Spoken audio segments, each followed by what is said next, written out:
para peramal dunia menyembunyikan sesuatu tentang negeri ini? Apa yang mereka takutkan dari kebangkitan Indonesia? Malam ini semua akan terungkap. Bersiaplah, karena yang akan kalian dengar bisa membuat bulu kuduk kalian berdiri.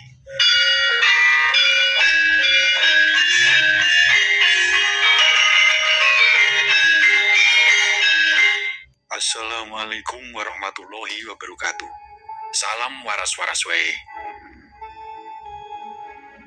Pernahkah panjenengan semua merasa kenapa Indonesia selalu dianggap remeh oleh dunia? Padahal tanah ini begitu kaya, leluhurnya begitu sakti, budayanya begitu agung. Tapi kenapa tak ada satupun buku sejarah dunia yang menempatkan Nusantara sebagai pusat peradaban? Kenapa NASA dan bahkan para peramal dunia menyembunyikan sesuatu tentang negeri ini? Apa yang mereka takutkan dari kebangkitan Indonesia?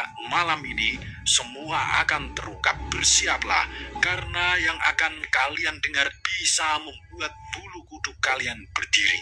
Pada episode kali ini kita akan membongkar gembok peti kuno Nusantara yang terpendam, yang disembunyikan dari rakyat Indonesia. Dan ada 7 rahasia besar Nusantara yang akan kita bongkar untuk panjenengan semua. Sebelum kita bedah satu persatu rahasia besar ini, silahkan tulis doa dan harapan kita semua untuk negeri ini di kolom komentar. Dan bagi sedulurku yang muslim, jangan lupa tulis sholawat. Semoga doa-doa kita semua terkabul.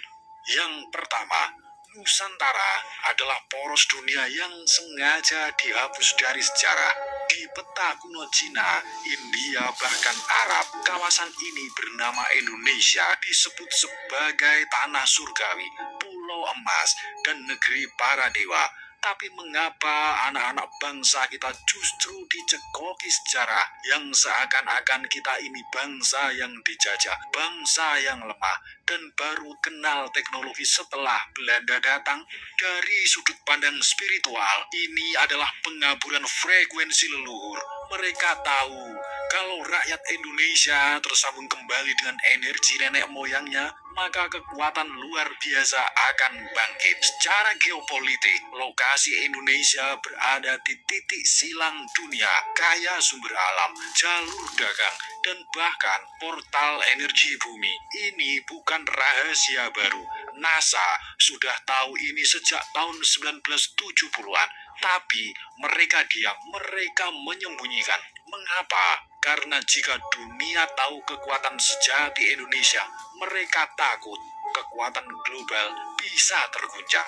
Apakah jadinya jika ternyata leluhur kita punya sistem pendidikan dan pertanian jauh sebelum Oxford dan Cambridge berdiri? Siap-siap, ini baru permulaan. Yang kedua, Sriwijaya, Universitas Buddha Dunia yang disembunyikan.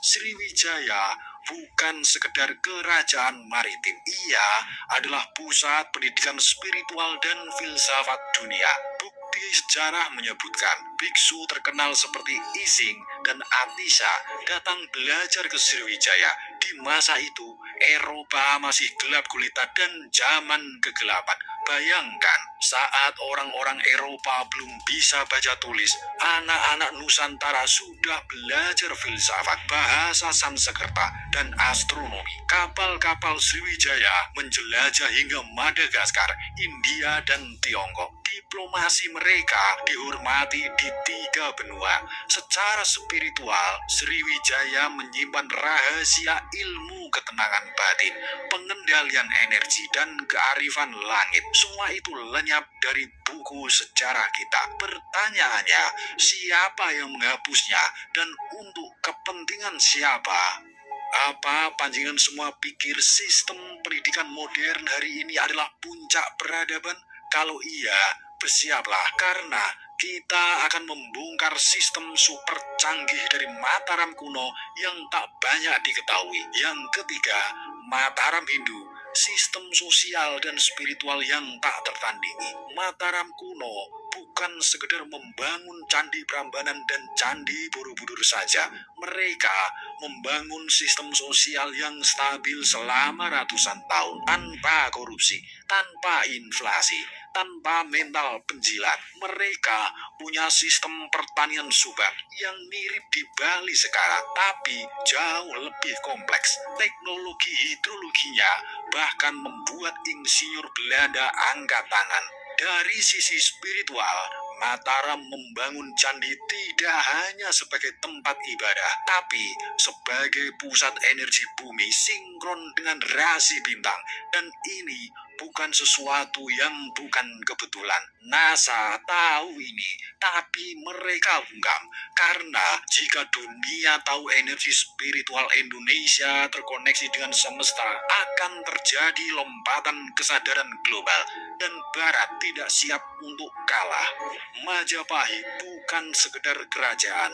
Ia adalah kerajaan besar terakhir dunia yang bisa menyatukan lebih dari 98 kerajaan kecil. Apa rahasianya? Dan kenapa Barat begitu takut akan kebangkitan konsep ini? Yang keempat, Majapahit prototipe negara superpower.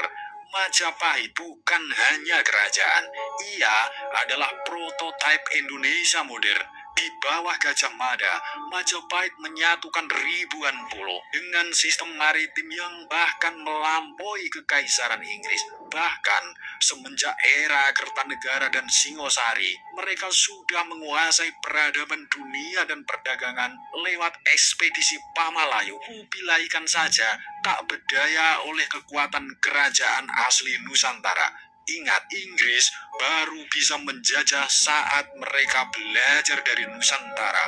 Majapahit punya sistem logistik pangan dari ujung timur ke barat, menggunakan kapal-kapal besar yang disebut kapal Jung atau kapal Malambang. Teknologi mereka mampu menjelajah samudra dengan presisi bintang dan angin. Dari sisi budaya, Majapahit memiliki sistem hukum adat, kode etik, dan kesusastraan yang membuat dunia Arab dan Eropa kagum dan iri. Pernah mendengar istilah Bhinneka Tunggal Ika? Itu bukan sekedar slogan, itu adalah kode spiritual bahwa perbedaan bukan musuh, tapi kekuatan.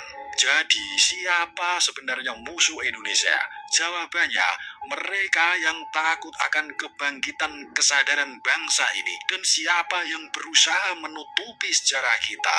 Yang kelima, sistem maritim dan teknologi leluhur yang lebih maju dari Eropa. Kapal Jung Nusantara mampu menampung hingga 800 orang dan membawa logistik lintas samudra. Sementara kapal Columbus kecil dan sering karam.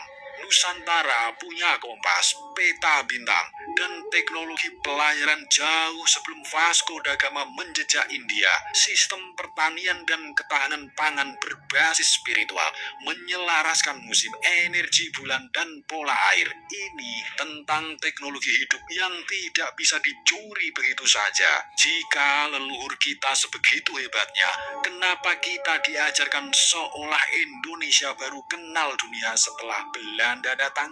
Karena ada rahasia besar yang dipertaruhkan dan sekarang sudah saatnya kita ungkap semuanya.